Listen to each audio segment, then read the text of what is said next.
Welcome back. It's still Hard Facts, 92.3 Nigeria. Oracle Chinedu here. It's 11 minutes. Second day of Jammy's. They had reactions to that exercise. Risek has also said that aggrieved parties should approach the court for redress. Well, so many perspectives to this, but I'll start with some of those reactions. And we begin, like I like to say at the beginning, the International Society for Justice and Human Rights has commended Rivers people to be legitimized. This collective act of peaceful resistance sends a strong signal and message that the people will no longer, as people has shown the world, that democracy cannot thrive. The history, the awareness of Rivers State. So if our general election can be conducted in such a way that we do not record loss of lives, we do not record destruction of property, I think that is the way to go going forward. Well, there have been dissenting positions connected to that exercise, and if we take reactions trailing the elections, we will not leave the studio today. But the legality of the planned election was challenged, taken to the Federal High Court in Port Harcourt by the Pilex Center for Civic Education, Initiative and Rights. But the coordinator, Nsirimovu, filed a motion challenging the suspension of Risek officials by the state administrator and the appointment of a new team. In the motion, the applicants are asking the court to halt preparations for the elections, and they argue that the suspension and replacement of the commission's leadership is unconstitutional. They sought an interlocutory injunction restraining the new Risek chairman and his agent from taking further steps towards the election. And so, a lot of cases in court, well, here we are. The elections have been conducted. Where does that leave us? What does that mean for democracy? What say you?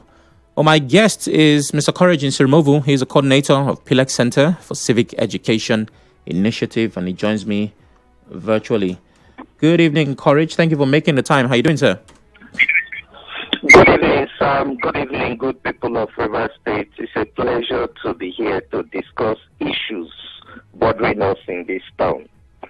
Yes, indeed. Thank you for making the time. So, despite your motion, please turn off your radio. Hello? Hello. Yeah, okay. Despite your motion, the election still went ahead. Like I said, please turn off your radio. My radio is not on. There is no radio here. Oh, okay.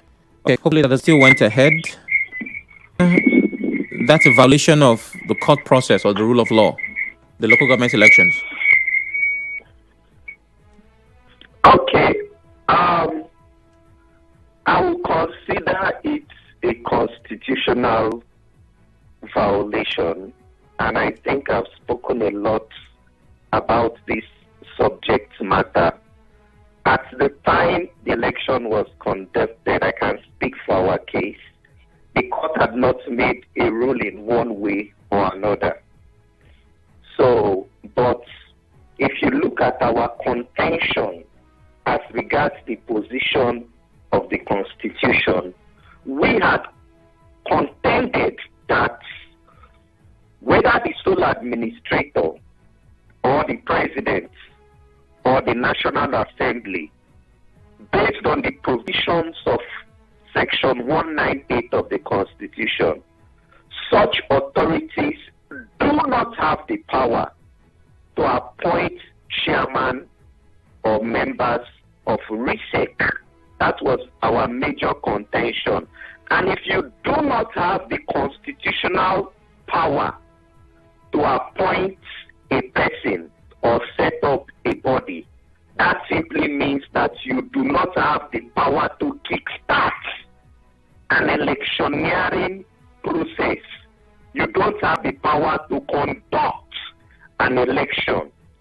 So what would have been expected in a constitutional democracy where the Constitution had said that only the governor can appoint these people and confirmed by the Assembly, is that because you have declared state of emergency, there are consequences. And one of the consequences, after you've declared state of emergency and even gone further to illegally remove the governor, it means that the person you're bringing in that is unknown to the Constitution, that can't governor control of whether the local government, except in accordance with the Constitution. So Rivers State has been taken control of, not in line with the Constitution of Nigeria. So what has happened in Rivers State is a civilian coup. It is of this Constitution shall be social justice. So you can see that we are not running a democracy because we are not living by the law. Sam. Yes, I heard that. And in court. Yeah. Let me just give you the scenario of what happened. As regards the suits filed by the PDP governors.